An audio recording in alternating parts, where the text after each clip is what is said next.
tidak ada 1 sen pun dana zakat yang dipergunakan untuk MBG, dan tidak ada perintah sama sekali dari Kementerian Agama ataupun dari pihak manapun untuk bagaimana dana zakat dialihkan untuk MBG.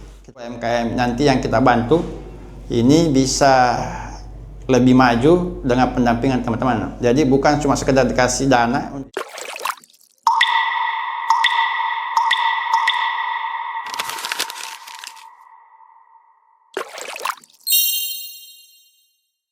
Assalamualaikum warahmatullahi wabarakatuh.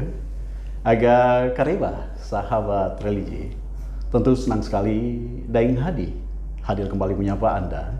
Dan di bulan Ramadan ini, tepatnya 13 Ramadan 1447 Hijriah, kita akan berbincang-bincang dengan Kepala Bidang Penerangan Agama Islam dan Pemberdayaan Zakat dan Wakaf Kanwil Kementerian Agama Provinsi Sulawesi Selatan, Bapak Dr. Haji Mulyadi SEMM. Agak kareba Pak Kiai? Alhamdulillah sehat. Sehat-sehat Pak Kiai. Luar biasa. Ini biasanya kita panggil Pak Kiai, mungkin biar lebih akrab kita panggil saya Pak Kiai itu Pak Kabit ini Pak. Sampai Ya Pak Kabit, kita tahu bahwa di bulan Ramadan ini ada banyak program tentunya yang dilaksanakan. Ini kita ingin tahu apa saja kegiatan bidang PENAI selama bulan Ramadan ini, Pak? Silakan. Baik, makasih. Assalamualaikum warahmatullahi wabarakatuh. Alhamdulillah di Ramadan ini kami di bidang PENAI Sawah mengambil tema Joyful Ramadan. Joyful. Alhamdulillah ini telah berjalan sejak 1 Ramadan. Yang pertama ada One Day One Juz yang tiap hari kita laksanakan di Masjid Al-Hilas Kanwil Kementerian Agama. Betul. Yang kedua juga ada pembagian takjil, ini di tanggal 27 Februari, ini serentak se-Indonesia, di mana di pusat di Jakarta, dipusatkan di Bundaran HI, maka pembagian takjil itu sebanyak 2.000 takjil. Kita Sulsel, alhamdulillah kita pusatkan di depan kantor Kementerian Agama Provinsi Selatan, ini khusus untuk Kanwil, kerjasama dengan teman-teman Basnas dan LAS, kita menyalurkan 5.147 paket takjil. Tetapi seluruh Sulsel, alhamdulillah mungkin masuk 3 besar terbanyak ini Sulsel sebanyak 10.147 takjil kita bagi di tanggal 27 Februari kemarin. Selanjutnya insya Allah di sebenarnya tanggal 11 ada THR. Dulu itu namanya Lebaran Yatim, sekarang ganti nama THR Terbang Harapan Ramadan. Insya Allah sekali lagi kita kerjasama dengan LAS dengan teman-teman Basnas, kita akan membagi sembako untuk kaum duafa dan fakir miskin di Kota Makassar dan di Sulsel. Insya Allah akan serentak kita laksanakan di tanggal 11, khusus Kanwil kita majukan di tanggal 6, karena ini insya Allah kita akan rangkaikan dengan peringatan Nuzulul Quran insya Allah. Baik, luar biasa. Jadi memang ada tema besar yang diangkat, itu Joyful Ramadan. Jadi memang kita bersenang-senang terutama dengan kaum duafa. Pak Kabit, ini bidang Bapak juga menangani masalah zakat dan wakaf. Ini tentunya masyarakat ingin tahu. Mungkin bisa Pak Kabit jelaskan jenis-jenis zakat dan asnaf penerima zakat itu, dan sekaligus dengan wakaf ini. Wakaf ini masih banyak yang tidak tahu ini Pak. Sebenarnya zakat itu simple, cuma 2, yaitu zakat fitrah dengan zakat mal. Jadi zakat juga itu adalah bentuk solidaritas Muslim yang terkecil, karena cuma 2,5% dari harta mereka. Ini 8 asnaf, sudah fakir, miskin, amil, rikab atau budak yang memerdeka, goimin, teman-teman yang punya utang karena butuh untuk kehidupan sehari-hari, fisabilillah. Itu aja 8 asnaf untuk yang menerima zakat. Dan wakaf itu sebenarnya ini yang lagi kita kembangkan khususnya di Kementerian Agama. Wakaf ini kami menganggap bahwa khususnya warga Kementerian Agama, untuk zakat profesi ini kita anggap sudah 95% selesai. Sehingga melalui program pusat BWI dan Kementerian Agama, kita mulai menggalakkan namanya wakaf uang. Alhamdulillah di Kanwil Sulsel ini dan teman-teman di Kakamanak ini sudah mulai jalan wakaf uang, yang dimana kita setiap ASN baik P3K maupun ASN ini kita ada program wakaf uang minimal 25.000 per bulan. Ini kalau kita hitung, kami kalkulasi kalau 100% pegawai ASN Kemenak baik P3K maupun ASN ini Sulsel ini sejumlah 17.000 kurang lebih. Kalau kali 25.000 saja ini sudah bisa mengumpulkan 425 juta per bulan. Ini wakaf. Alhamdulillah kita di Sulsel kemarin sejak Agustus sudah mulai jalan pelan-pelan, dan alhamdulillah BWI Pusat telah mengucurkan 13 paket beasiswa untuk anak-anak didik kita di Sulsel. Alhamdulillah kami sudah salurkan 13 paket beasiswa untuk teman-teman di Sulsel, karena ini melalui sistem satu wakaf. Jadi untuk sementara kami semua wakaf teman-teman ini masih dikelola oleh BWI Pusat untuk sementara. Kedepannya kalau sudah lancar mungkin insya Allah wakaf teman-teman akan kita kelola di BWI Provinsi insya Allah. Ini luar biasa yang wakaf ini ya Pak G. Karena kalau tidak salah dulu Pak Menteri waktu pertama ini di launching, beliau 150 juta ya Pak G. Sebenarnya ini wakaf uang sudah 3 kali launching. 3 kali launching ya. Saya ingat bulan 8 tahun 2024 itu di launching oleh Wamen sebelumnya, Wamennya Gusmen. Setelah itu 2025 di launching lagi oleh Pak Sekjen, dan terakhir di launching langsung oleh Pak Menteri Agama. Alhamdulillah sudah mulai, itu sudah ada beberapa, ini sudah kalau di pusat BWI Pusat itu sudah terkumpul hampir 7 miliar untuk dana wakaf sementara. Ya luar biasa. Pak Kabid, ini untuk optimalisasi pembinaan dan pemberdayaan zakat dan wakaf di Sulsel, khususnya di lingkungan Kementerian Agama ini, apakah bidang Penais punya program khusus untuk itu? Jadi untuk program zakat dan wakaf, alhamdulillah kita ada program prioritas Kementerian Agama, ini ada namanya Kampung Zakat dan Kota Wakaf. Sulsel itu termasuk salah satu provinsi yang sudah memiliki 2 kota wakaf, yaitu di Kota Maros yang langsung diresmikan oleh Menteri Agama, dan di Kabupaten Maros dan Kabupaten Wajo. Alhamdulillah kita nomor 2. Dan untuk Kampung Zakat kita telah memiliki Kampung Zakat kita telah memiliki 13 kampung zakat. Di Makassar ada 2, dan 1 kampung zakat kita itu menjadi pencontohan nasional, itu di Bulukumba di Kampung Kahaya. Itu sudah menjadi salah satu, kalau ada pertemuan, kalau ada mau lihat bagaimana kampung zakat bisa studi banding di Kahaya Bulukumba. Alhamdulillah ini sudah bagaimana literasi masyarakat, bagaimana kesadaran masyarakat untuk zakat maupun wakaf kita uji coba di satu lokasi kampung zakat maupun di kota wakaf. Berarti ini tidak lepas dari salah satu asta prioritas Kementerian Agama, itu pemberdayaan ekonomi umat. Ya? Iya. Seperti di Kahaya itu mungkin kayaknya pengolahan kopi kalau tidak salah. Ya, tapi Pak Kiai, ini apakah kita bisa memberdayakan atau mengoptimalkan pemberdayaan zakat wakaf ini melalui program seperti yang baru-baru ini kita laksanakan, program pengiriman dai ke 23 kabupaten kota ini, ada korelasinya kira-kira itu?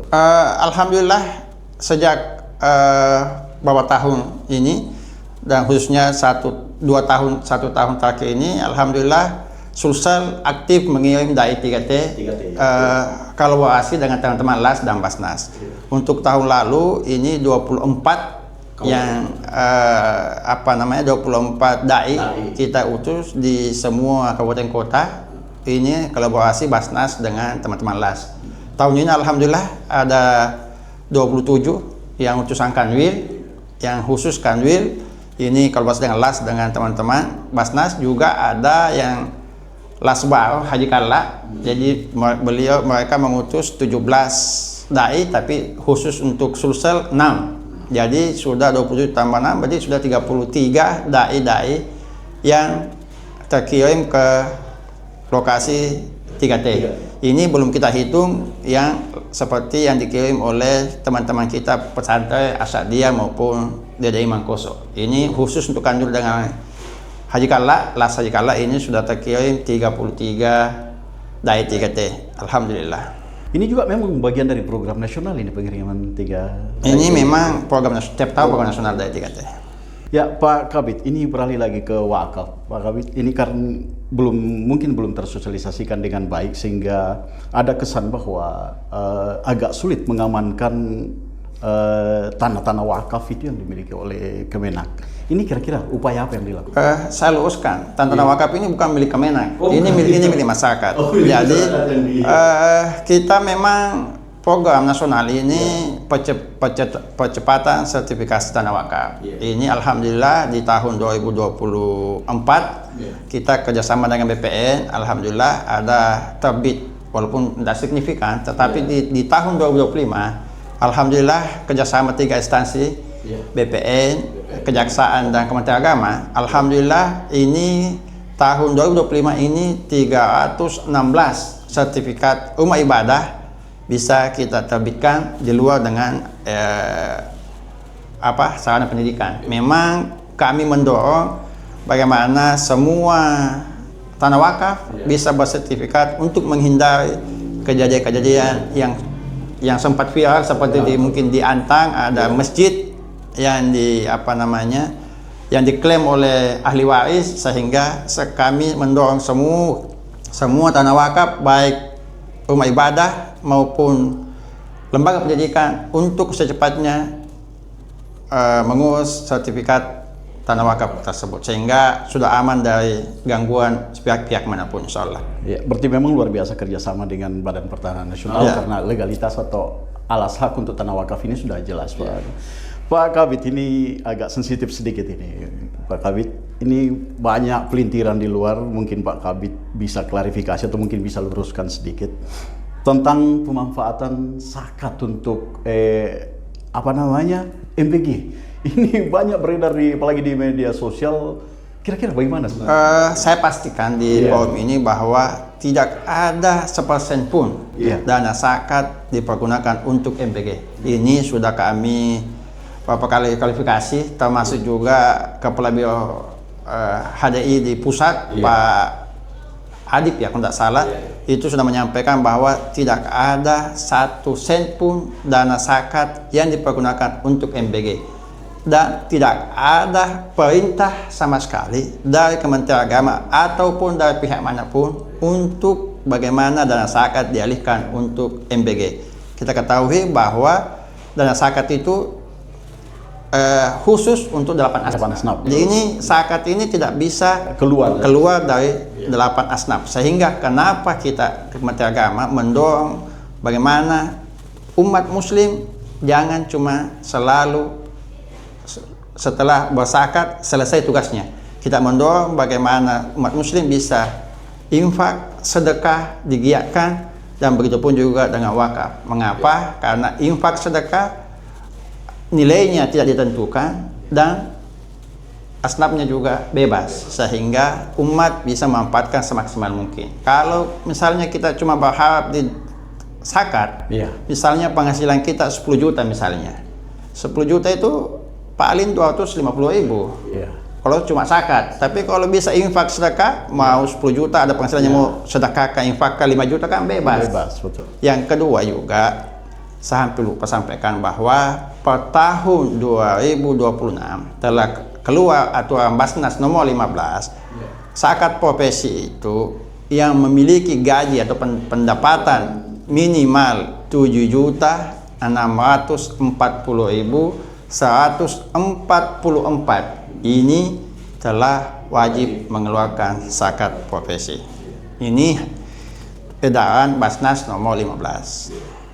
Oke, Pak Kabid, tentunya ada target ke depan. Kira-kira bagaimana target dan harapan dalam penguatan zakat dan wakaf untuk kesejahteraan umat ini? Sebenarnya kami berharap bukan cuma zakat dan wakaf yang kita bisa manfaatkan untuk bagaimana mengentaskan kemiskinan.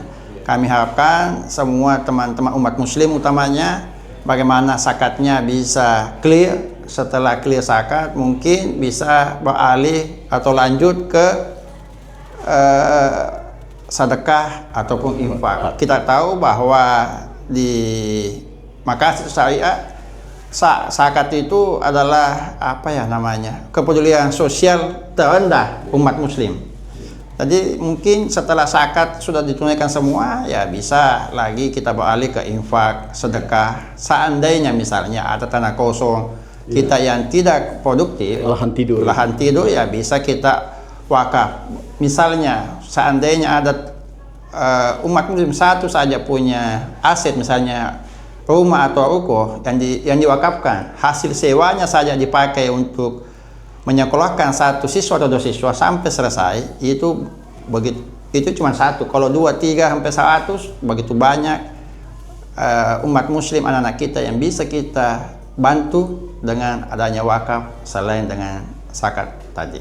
Jadi kami mendorong setelah zakat wakaf selesai, setelah zakat selesai, kami mendorong bagaimana infak dan sedekah bisa digalakkan lebih baik lagi. Ya, luar biasa. Jadi mungkin bisa disimpulkan ya Pak, bahwa melalui pemberdayaan zakat dan wakaf ini bisa atau memang sinkron dengan dari salah satu astag prioritas, yaitu pemberdayaan ekonomi umat ya, mungkin melalui zakat wakaf. Ya, saya hampir lupa. Insya Allah di tanggal 6 ini kami melalui uji coba UPZ, melalui UPZ Kanwil, insya Allah kami akan mengadakan bantuan usaha untuk berbasis KUA. Jadi kami telah meminta teman-teman KUA untuk mendata apakah ada UMKM yang bisa kami bantu, bagaimana bisa diberdayakan UMKM lebih maju.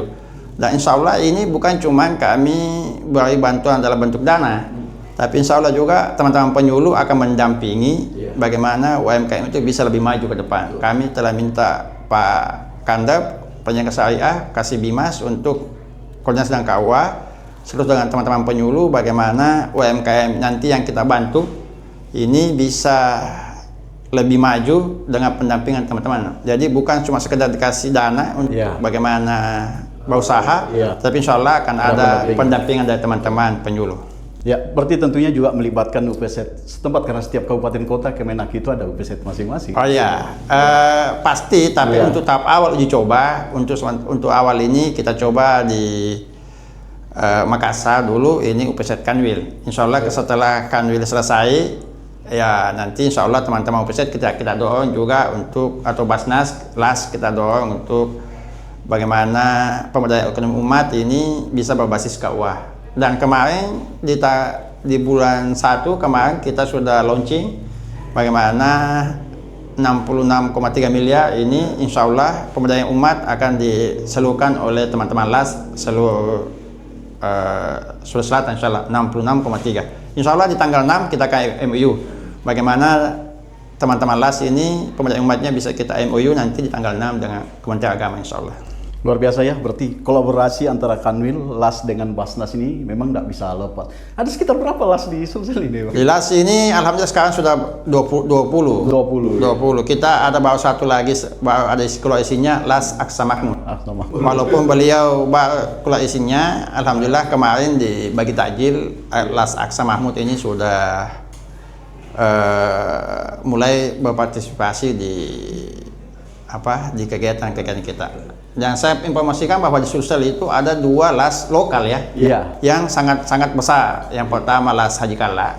Haji Kalla itu selama bulan Ramadan menyiapkan 1.300 paket takjil per hari.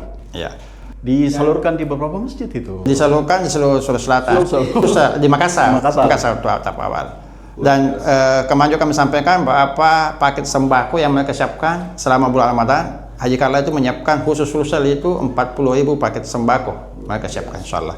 Jadi kami sudah lapor kepada itu, alhamdulillah, insya Allah, dan Haji Kalla juga dan NV Aqsa Mahmud juga siap berkolaborasi dengan Kementerian Agama bagaimana pemberdayaan ekonomi umat bisa baik, bisa maju dan mengurangi kemiskinan secara signifikan, insya Allah. Ya, tentunya pemirsa, pastinya ya kita menggugah orang-orang berpunya, orang-orang yang memang tanda kutip memang kaya. dan punya niat untuk menyumbang bisa lewat LAS atau lewat Basnas untuk menyalurkan bantuannya. Dan ya demikian akhir pembincangan kami dengan Kabid Penais. Terima kasih banyak Pak Kiai atas pencerahannya. Ya, memang tema kita pada edisi kali ini yaitu optimalisasi zakat dan wakaf untuk kesejahteraan umat, dan memang sudah dikupas tuntas oleh Pak Kabid tadi. Insya Allah kapan-kapan kita bincang-bincang lagi Pak Kiai, karena ini luar biasa. Karena zakat ini memang walaupun agak sensitif, tapi luar biasa memang faedahnya. Dan itu tadi disampaikan Pak Kabid bahwa ada yang di Kahaya ya, di Bulukumba itu sudah masuk percontohan kampung zakat, dan memang pemberdayaan umat betul-betul nyata melalui petani kopi di sana. Baik, demikian bincang-bincang kami. Akhirul kalam, wallahul muwaffiq ila aqwamit thoriq. Wassalamualaikum warahmatullahi wabarakatuh. Waalaikumsalam. Ya, makasih Pak Kiai.